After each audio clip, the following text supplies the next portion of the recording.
And we are live. What is up, everybody? Aaron back with week 5. The dog days of the Dana White's Contender series are beginning here. We'll probably have very entertaining fights slash finishes tomorrow. But yeah, the level here is kind of rough. What's not rough will be the breakdowns by Lucky Locks here. Lucky Locks picks. Let me not bury the lead here. How you doing? I'm not doing too badly, man. Yeah, it's not really the finest crop of talent that we've seen on the show. Um, yeah, I mean, I was trying to think of some way to balance that out, but really, yeah, it's not really the greatest card. I think the co-main event, if you will, with Chanel Dyer and Carol Foro is a pretty decent fight. Yep. The rest of them, not that great, but hopefully they make up for that in entertainment value. And there's nothing better to do on a Tuesday night. So Correct. hopefully Yeah. they deliver in that regard. And you never know, maybe somebody will surprise us. But looking at it at face value, it's not really the greatest, No. level of prospects that we've ever seen here. No. Yeah. There's some mismatches potentially, but I think also like overall, yeah, we shall see. This fight right here is a big who the fuck knows. Freddie Vidal, the Barbarian versus Felipe Franco Nagayo. 24-year-old Felipe Franco is what appears to be the setup side here. Vidal looked in pretty bad shape, missed weight by several pounds. They're still going to go on with it, I think, because why not? These guys are just going to kind of meet in the middle and just kind of bop until one goes down. So Vidal could definitely land something. He's had his power. He has finishes in all his professional fights. Sarah Longo guy. So probably training with some decent guys out there in New York. Felipe Franco is facing absolutely nothing in terms of competition so far. Like it's just kind of a few of these Brazilian guys on these cards lately. But yeah, it's just I mean, no fights for any of the guys except the one guy who was 19 and 16, and he retired after a round. So he's finished a bunch of guys who haven't fought. Now he's fighting Vidal, and he's like a minus 400 favorite or something. Obviously, I want nothing to do with it. Probably whoever wins this fight gets a contract because it's probably going to be entertaining. So I don't know. Give me Franco. I think he has more ways to win the fight. So Franco. Yeah, Franco has fought in various small promotions across Brazil. Demo fight probably being the most notable one, which isn't really a great thing. And he's from Salvador, and he's affiliated with Galpado Luta, which is where Jailton Almeida came from, Eduardo Mora came from. He's a jiu-jitsu black belt and has a judo background as well. Kind of, wings hooks a little bit on the feet, but he does look like he has a decent ground game. And, it's hard to really tell that much about him because, the guys he's fighting kind of have no business being in there with him or with anyone, really. I might go so far as to say. He's literally kind of just fought nobody. And Vidal on the other side is a Cerro Longo guy. He's the third replacement in this fight. He's coming in on short notice. You mentioned he had pretty big weight in this year. I think he weighed in at 210. Yes. And it was very hard to find film on him, to be totally honest with you guys. It's kind of a dart throw in this one with there being so little information, but I do think that there's a lot that goes Franco's way, right? It's short notice for Vidal. And we've seen him taken down on the amateurs, and Franco's grappling seems to be pretty decent, and he certainly has the credentials to make you think that it would be pretty decent. I would never lay this price with him having so little information, but yeah, I'm gonna pick him to win. But it's kind of tough to really have a strong opinion on this fight. Yeah, minus 500 now, plus 340. They're expecting this fight to end quickly, minus 250 and under 1.5. I think it certainly could go over that. This is like the first fighter who he's faced who isn't going to retire at the end of round one. Hopefully, if it all gets to round one, be able to at least answer the bell to round two. So it's like, I don't know, plus 190 on that. But at the same point, I don't really take Vidal too serious. 205 is getting another grappler who can kind of hit. Does that sound familiar? It's like half of the division. Cool. All right. 155, the return of Chasen Blair. Everybody's been demanding it. Everybody's been asking for it. And he has earned his way back here to this opportunity after getting body shotted by the Cody Steele, who his stand-up, Cody Steele's stand-up is, not lethal. So that's not great. He's now going against a guy who is a pretty much pure striker, 22-year-old, the prodigy Samuel Sanchez. 7 of his wins coming by KO here. Finished his last opponent, Evaldo Santos, probably his best level of fighter with Thunder Fights, which is the best promotion he's fought with so far. Looked pretty good there. He didn't detonate Santos by any stretch, just kind of laid on him and surprised him with a few hooks and put him out of there. It wasn't like devastating power. The other fight I was able to watch was the Hugo Vargas fight where he got heel hooked. And, that wasn't a great look either. So, I mean, I also see with, Sanchez, he stands pretty straight up with that Muay Thai stance. He's pretty long and skinny. Seems like legs that you could kind of shoot a double leg on and get a nice takedown with. And then the submission defense really was not there the one time it seemed to get tested. Chasen Blair, he's going to have to wrestle. If he doesn't wrestle, he's going to kind of panic on the feet, I think, and get finished. So it's either the wrestling of Chasen or in a submission, I think, or the stand-up of Sanchez. I don't think either one of these guys deserved the opportunity to get a contract here, frankly. I was really not that impressed with the last opponent of Chasen Blair to get back here, so I didn't get told a whole lot there. I mean, he's struggling on the feet against Hassan Zada. He's struggling on the feet against any decent level of competition here. I guess I'm going to go with Chasen Blair to win a decision. I just don't think there's a finish here, and I don't think there's a contract. And if Chasen Blair gets deaded, I would not be surprised whatsoever. But I'll go with Chasen Blair. I don't think he gets to finish just because, I don't know. I don't want to see Chasen Blair in the UFC, I guess. So it's not the best. But I think he edges it out here, and I think it's a decent, opportunity on this, card. It's not gone to a pick 'em, but, Chasen Blair was an underdog for quite a while there. Yeah, Blair fought his whole career on Cage Warriors except for his Contender Series fight last year. And, he's a solid fighter, decent grappler, has some losses that I don't love, the split to Jeff Craig. And listen, I'm a big Jeff Craig guy, as big as the next guy. But, if you want to be in the UFC and fight at the highest level, I think you should be beating him. Hassan Zada as well. This guy has a UFC contract. I personally am not very high on him at all. And, that's one that maybe not even maybe. I think if they ran that back, probably Chasen Blair would be the favorite there. But still, it's just kind of time and time again, right? Cody Steele is good. I was never that big of a fan, but listen, I think it's reasonable to lose to him, especially in short notice. But, the other two I don't really like. He has some nice kicks. I think he was involved in karate from a very young age, and, he keeps his hands a little bit low.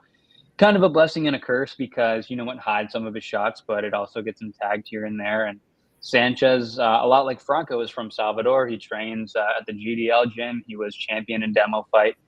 He looks pretty big for the weight. He's tall and long, and I think he clearly has got some power. He's also very young, and I think he's a lot of experience for being so young. And he beat kind of a somewhat legit guy in his last fight, right? A better guy than most of the people from this gym are fighting. But let me say he's fought pretty much no one. Blair, I think, is the better strength of schedule. Not that it's especially strong, and not that he has really succeeded when it's kind of been elevated a little bit. But and I'm also going to say that there are moments on Sanchez's tape that are less than stellar for sure, and you went over a couple of them. But I think he can be better in the striking here. I think he's the better striker. I think Blair's path is probably in the grappling. But Sanchez is a big physical kid, and I do think he can be taken down. I'm not convinced at pick'em price that he can be taken down and just lose the fight totally on the ground. Maybe he can pick'em price though. I'm gonna go Sanchez side. All right. Yep. That's totally fair. Yeah. And Chase and Blair, part of Cage Warriors California. Just a preface there.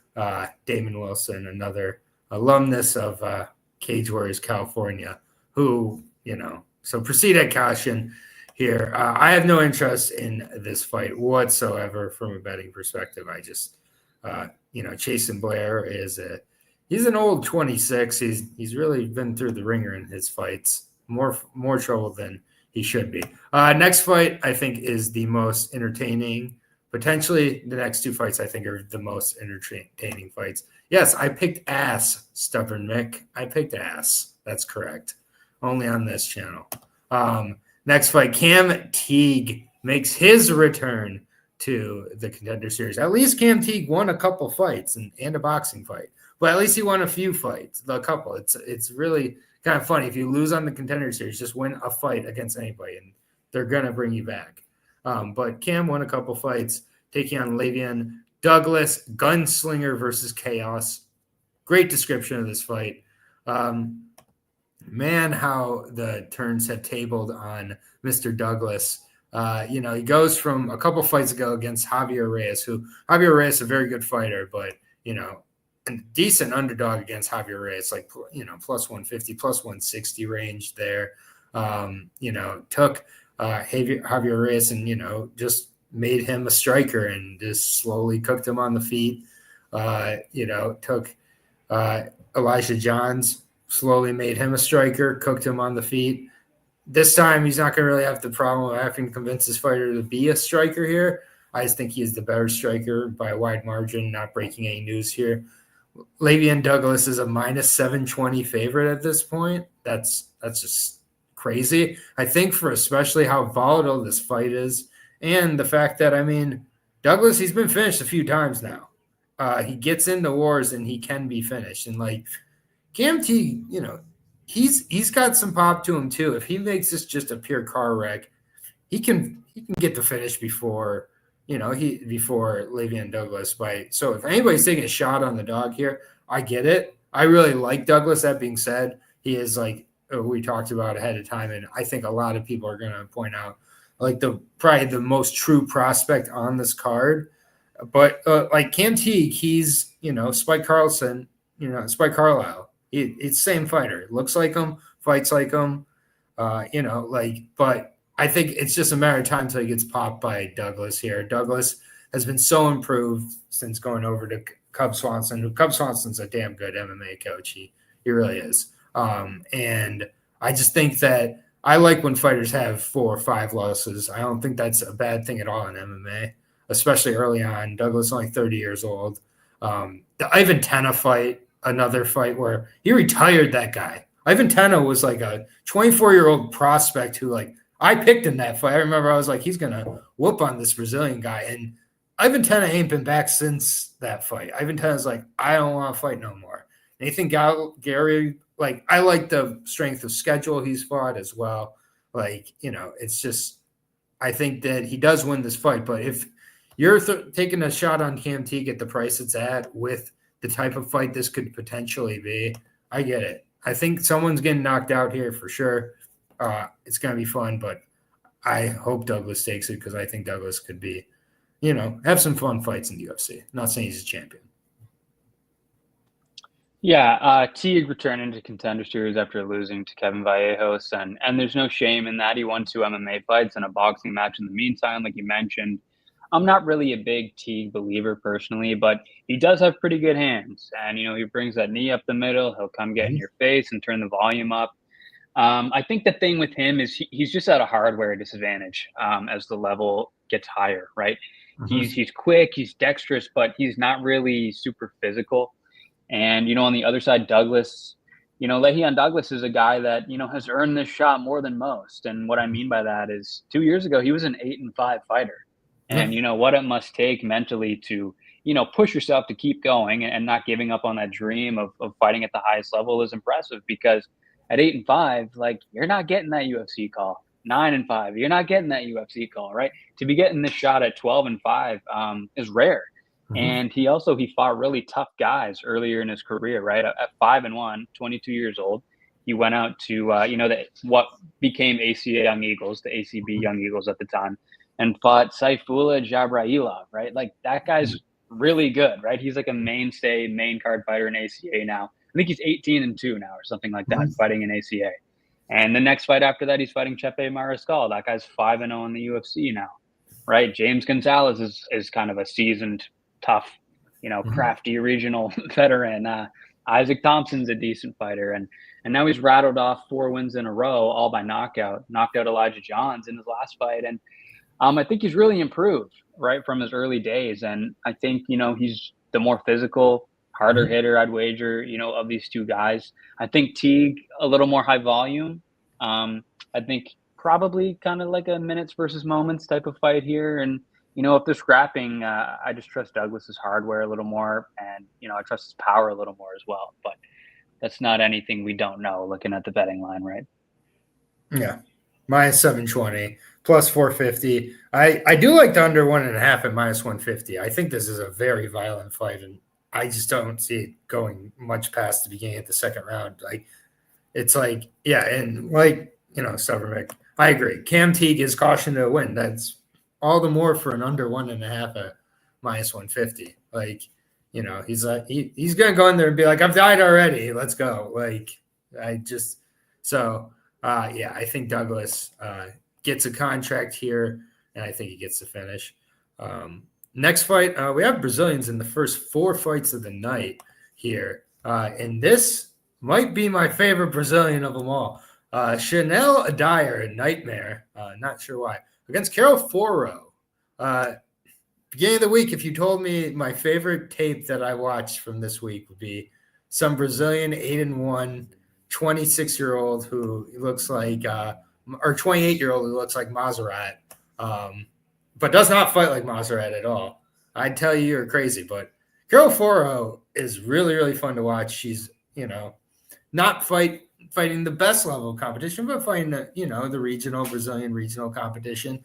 Throws a lot of good knees to the body. Had a couple of body finishes in a row there prior to her last finish. Has really good boxing. Moves in and out. Uses her 5'2" frame rather well. Is used to having the reach disadvantage and having to get in. She's not afraid to get past her longer opponents. And with Dyer at points, Dyer's, been a little bit too technical, I think, and her defense has been a little lacking. She's gotten dropped by she got dropped by not a great striker in one of her fights there. She's got really good, Muay Thai, good head kicks, good work to the body. I think she could really frustrate Carol Foro here and kind of just keep her on the outside, use the broomsticks, and eventually Foro could almost just knock herself out. Or I could get my wish, which is that Foro somehow ducks inside, lands one of those hooks, gets the pressure, and finishes the fight. I think this is the dog of the card for me, and I'm going to take Carol Foro. I think she does get the finish at some point in this fight. I think she's way more of a dog. And I just think this feels like that Contender Series dog who, doesn't win this fight if it's in the UFC, but for some reason there's the Contender Series magic. I just really like what I've seen on Foro, and I haven't really been that impressed by Dyer. I feel Dyer at 24 years old could, obviously could be still very much improving, but I'm just not quite sold on her. We'll see. I like 4-0 here by knockout. Yeah, I think this is the best fight on the card. Dyer, 6-0 out of the UK, training at Great Britain top team. She was a Muay Thai world champion, I think a couple of times, and had a lot of amateur experience in the UK and fought some notable names on those circuits back then. And as a pro, she's been on PFL Europe most often. And she's got pretty decent hands. She chops the legs, can be a little bit open to counters. And, she's got power at the 125-pound division. There's no doubt about that. Foro is a Brazilian striker, and she's been champion in 3 regional shows, Samurai Fight Championship. Not the one from Argentina, not the one from Canada. It's the Brazilian one. Very small. And that was her first MMA fight, actually. And she won the belt in Soldado Combat and Jungle Fight as well. So she's had 1 LFA fight and lost via split decision. She's won 2 fights in UAE Warriors and comes in on a 6-fight win streak with 6 knockouts. So, yeah, I was pretty impressed watching her. Actually, she's very quick, not super physical though. The thing about her for me, and you touched on this, I don't know if she's really a flyweight. I think she's a tweener between 115 and 125. I think at 115, this girl would be a menace because I really like her striking. She's fast. She's got nice hands. She throws knees in the Muay Thai clinch. I really like her, actually. So, I kind of agree with you, but then I'm going to disagree at the end where I think Dyer's just a little bigger, a little more physical. But I do really like Carol Foro, and I think this is pretty close to a 50-50 fight. I think if Foro was a little bit bigger, I'd be more inclined to pick her here. And I think also the volume is going to be on Foro's side. It's just Dyer. I think maybe she can push her up against the cage a little bit. And I think she has a little bit more power on her shots. And I think that she's going to be able to land as well. So I really went back and forth on this one, but I'm leaning Chanel Dyer. All right. Second disagreement of the night. I think this is probably our most of the season so far, and totally fair.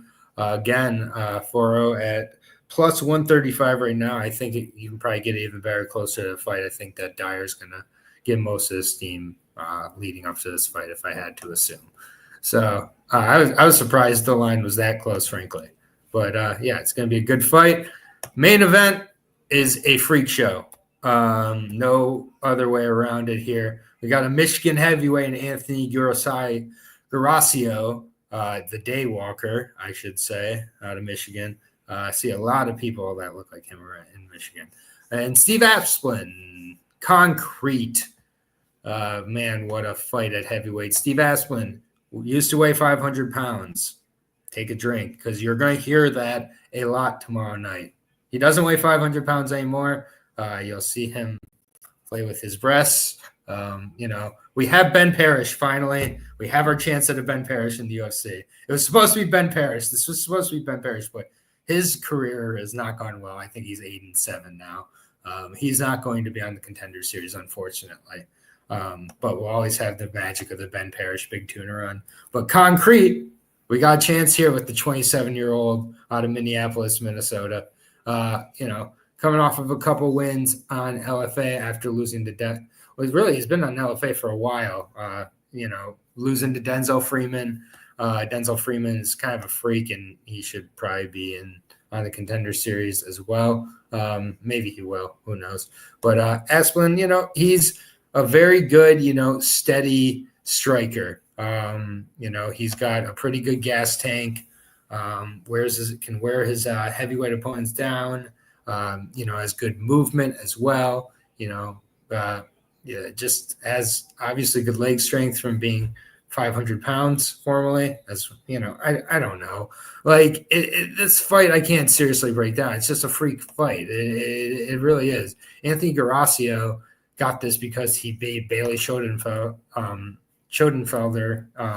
on CFFC, where he just kind of went in and threw a bunch of just ugly shots, and one landed on like the tip of Bailey's jaw, put him down, ref stopped the fight. Okay, that's pretty much how Guracio fights have gone. He lost a whole lot as an amateur as well, or a couple times as an amateur, I should say, before he started training in his garage. He still trains in his garage. He's got the power edge here for sure. I could see him knocking out Steve Asplin.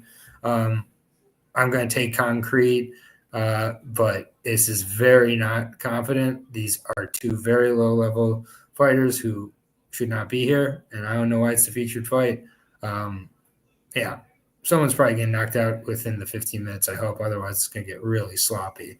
but I'll take Concrete by knockout. So I guess I have my second underdog of the night in Steve Asplin. Yeah, Gracio. Is he from Michigan or Florida? I know he's fought in both. I think he fights out of Florida. I think he's originally from Michigan. Oh, okay. I was gonna say he did Florida. strike me as a Florida boy, maybe, but yeah, heavyweight champion CFFC, knocked out Bailey Schoenfelder for it. Only 3-0. And he's certainly not a low urgency fighter. He pressures, and he's not a slow guy either at heavyweight. I could see him having success in this fight and getting inside. Asplund is a 5-1 fighter out of Minnesota, 4-1 on LFA. Pulled out of his LFA fight that was scheduled for Friday so that he can fight tomorrow. So, I think he should be ready to go. He was scheduled to face Jordan Heiderman, who fought in PFL, which I don't know if he should have, but he did. And he's not a nobody, especially not in the Minnesota scene. And people were picking Asplund to win that one on Tapology, and yeah, I don't have too much to say about this one. The last fight against Raiden Kovac, he got taken down easily and immediately gave up back mount. Like, anybody half decent finishes him in that fight. I thought that fight was atrocious, to be completely honest with you. I'm gonna go with Gracio, man. What are we even doing talking about? I'm fine with that. Yeah, we've talked about this card long enough. I can't believe but we have 3 disagreements, so now it's going to be interesting, at least. I don't got a whole lot of bets on this card at this point. As a matter of fact, I have no bets, maybe the under 1.5 in the Cam Teague and Le'Veon Douglas fight, I think could be interesting. Other than that, I have no interest in betting Steve Asplin. My heart wants to bet Caro Foro, but I'm just going to sit back and hopefully my heart gets what it wants, because that fight could be quite frustrating. I'm not betting Chasen Blair with my money or anybody else's money. And then Felipe Franco. Hopefully that's Jalton Almeida. I don't know. Lucky. Any thoughts on this card? Any plays on this card for you? Yeah, at Pick'em price, I like Samuel Sanchez. Didn't like him as a favorite. At Pick'em, that's good enough for me. I just think that he's the better striker. I think Blair can have grappling success. I just don't know if he can win off doing that. And I've just seen Blair, all 3 times he kind of came up in level. He lost. Now, Samuel Sanchez, I haven't seen him at this level, but I have seen Blair at this level, and I didn't really like what I saw 3 times now. So pick 'em price, I'm going to trust the younger guy. Fair enough. Yeah, I would go with that. I'm not betting Chasen Blair, so go with the Sanchez side if you feel inclined. But yeah, for Lucky and myself, we will be back next week. I haven't even looked at week 6 yet. I'm almost afraid to, but can't be worse than this week. So thank you very much for everybody. Appreciate the support. We'll see you next week. Peace out.